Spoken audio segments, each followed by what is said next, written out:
Dulu Roy Suryo kan pernah bagian dari Demokrat begitu. Apakah isu ini juga berawal dari sana? Yang pasti kita tegaskan bahwa positioning Pak SBY dan juga keluarga besar Partai Demokrat sangat clean and clear, tidak terlibat di dalam konteks kontroversi ijazah palsu atau apapun itu namanya terkait dengan Pak Jokowi. Jadi kalau misalnya ada tudingan-tudingan semacam itu yang mencoba mengaitkan itu jelas tidak berdasar dan itu adalah fitnah yang harus diluruskan. Nah, adapun kemudian yang tadi poin hal itu, saya pikir sudah sangat berbeda. Bagaimanapun juga Mas Roy Suryo saat ini praktis sejak 2019 beliau sudah tidak berada dalam satu struktur garis komando yang ada di dalam Partai Demokrat. Beliau partikel bebas yang memang sama sekali tidak terafiliasi sehingga kemudian langkah, manuver, pandangan betul-betul tidak terikat dan juga tidak terlibat dalam konteks kepartaian.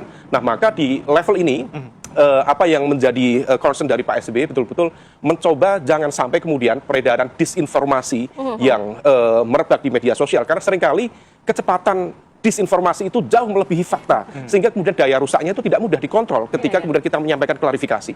Maka langkah ini adalah proses yang tegas untuk memberikan batasan yang clear antara etika di dalam konteks berekspresi dalam ruang demokrasi dan juga batasan hukum yang kemudian harus ditegakkan. Maka dalam konteks ini tabayun akan cepat dilakukan. Proses somasi adalah bagian dari itu, memberikan peringatan hukum secara tertulis.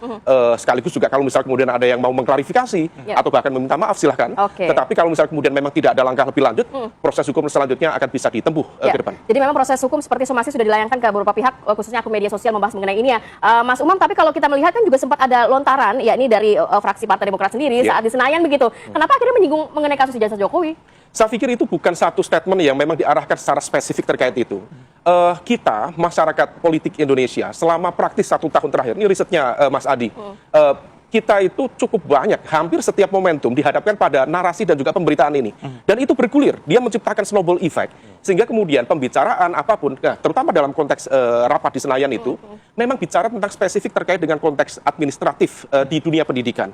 Nah, itu adalah sebuah barangkali intermezzo dari Bang Benny waktu itu, tetapi tidak diarahkan secara spesifik bicara tentang itu. Karena juga merespon apa yang waktu itu dilakukan oleh salah satu hakim Mahkamah Konstitusi yang kemudian mencoba untuk mengklarifikasi. Nah, kita yang menjadi concern, menjadi bagian dari pendidikan politik kita, secepatnya itu bisa disudahi, itu akan jauh lebih baik. Karena akan ada banyak sekali hal-hal terkait dengan konteks aturan, kemudian bicara tentang kemudian hal-hal yang sifatnya teknokratis dalam sistem pemilu dan sebagainya, yang perlu diadres lebih cepat daripada ruang politik dan juga ruang publik kita dipenuhi dengan hal-hal yang tidak produktif seperti itu.